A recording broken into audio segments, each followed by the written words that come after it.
भक्ति भक्त भगवंत गुरु चतुर नाम वपु एक। इनके पद बंधन किए नासै विघ्न अनेक। बोले राजा रामचंद्र भगवान की जय। श्री सतगुरुदेव भगवान की जय। नाभाजी भक्तमाल ग्रंथ में संतों की महिमा गाते हुए एक वृंदावन के बड़े विचित्र संत की महिमा का गान करते हैं। विचित्र कैसे? आप लोग ठाकुर जी को जब भोग अर्पण करते हैं तो एक समय होता है। दोपहर में भी जब अर्पण करते हैं तो ये होता है कि 12 के पहले समय होना चाहिए, ठीक 12 नहीं होना चाहिए। ये तो 12 के 5-10 मिनट बाद हो या तो फिर 12 के 5-10 मिनट पहले हो। ये होता है भोग लगाने का विधान।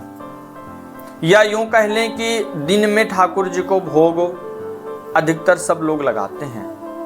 ठाकुर जी को जो जैसे भाव से अर्पण करता है ठाकुर जी उस भाव से पाते हैं। नाभाजी भक्तमाल में वो विचित्र क्यों बोले?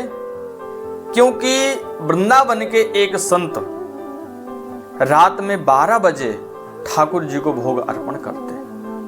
और ये 1-2 दिन नहीं, वह संत जी काफी वृद्ध हो गए थे, लेकिन उनका ये क्रम निरंतर जब से वो ग्रहण किए वैराग्य, तब से लेकर वर्तमान तक वह रात्रि में 12 बजे ही ठाकुर जी को भोग अर्पण करते। ऐसा करते करते काफी जब उन्हें समय हुआ तो उनके यहाँ गुरु भाई उनके पधारे। तो गुरु भाई ने देखा कि अरे रात्रि में ये क्या कर रहे हैं। जब उन्होंने जाकर के देखा तो वह संत जी ठाकुर जी को 12 बजे भोग अर्पण कर रहे थे। अब भोग के बड़े ही सुंदर सुंदर पद ठाकुर जी को गाकर के सुना रहे थे कि ठाकुर जी बड़े प्रेम से उस प्रसाद को पाएं। उन्होंने कहा, रे गुरु भाई, आप 12 बजे भोग लगा रहे हो ठाकुर जी को, ये कैसा आपका विधान है? तब उन्होंने कहा कि गुरु भाई, ठाकुर जी को पूरा दिन तो सब कोई भोग लगाता है। सुबह से लेकर के शाम तक ठाकुर जी की आरती पूजा भोग तो सभी लगाते हैं, लेकिन अगर ठाकुर जी को रात में भूख लगे तो फिर ठाकुर जी क्या करेंगे? तब मैं इसीलिए यही सोच करके कि ठाकुर जी को रात में यदि भूख लगी तो इसीलिए मैं ये सोच करके ठाकुर जी को रात्रि में 12 बजे मैं भोग अर्पण करता हूं। और दूसरी वजह ये बतलाई वो विचित्र संत जी ने कि पूरा दिन ठाकुर जी तो व्यस्त रहते हैं, क्योंकि कोई ना कोई भक्त उनको रिझाता रहता है।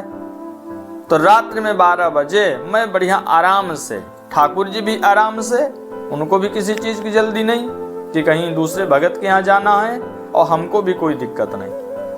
इसलिए ठाकुर जी भी बढ़िया स्वतंत्र रूप से रहते हैं, हम भी स्वतंत्र रूप से रहते हैं। तब हम ठाकुर जी को बढ़िया प्रेम से पवाते हैं और ठाकुर जी भी आराम से रात्रि में 12 बजे पाते हैं। जब ऐसा भाव उन्होंने अपने गुरु भाई जी से प्रकट किया तो उनके गुरु भाई जी कुछ न बोल सके। ये वृंदावन की सत्य घटना है, ये भक्तमाल में वर्णित है। इसको श्री नाभादास जी ने गाया। इसलिए नाभादास जी ने श्री भक्तमाल ग्रंथ में भक्तों का जब चरित्र गाते हैं तो लगभग यह कहते हैं कि संतों का पार नहीं कोई पा सकता, क्योंकि ऐसे ऐसे संत हुए जो उनकी साधना बड़े ही विचित्र तरीके से प्रारंभ हुई। उनकी जो पूजा पद्धति रही बड़ी विचित्र तरीके से, ठाकुर जी उसको भी ग्रहण करते हैं, लेकिन शर्त क्या होती है कि वह ठाकुर जी पे वह भक्त तन मन धन हर प्रकार से अर्पण उनके चरणों में रहते हैं और अपना सर्वस्व ठाकुर जी को समझते हैं, तब वह पूजा ठाकुर जी स्वीकार करते हैं। क्योंकि ठाकुर जी तो 24 घंटे हैं ना। लेकिन ऐसे हम प्रेमा भक्ति के अलावा ऐसे दिखाने के लिए करें तो ऐसा नहीं कर सकते। क्यों? क्योंकि फिर शास्त्र का उल्लंघन हो जाएगा। क्योंकि पूजा पद्धति फिर जैसे शास्त्रों में बतलाई गई है वैसी ही करनी चाहिए, मनमानी तरीके से भक्ति नहीं करनी चाहिए। लेकिन जो ठाकुर जी को पल पल हर पल 24 घंटे महसूस करते हैं, तो उनके लिए क्या दिन और क्या रात, वो तो कभी भी ठाकुर जी के लिए समर्पित रहते हैं।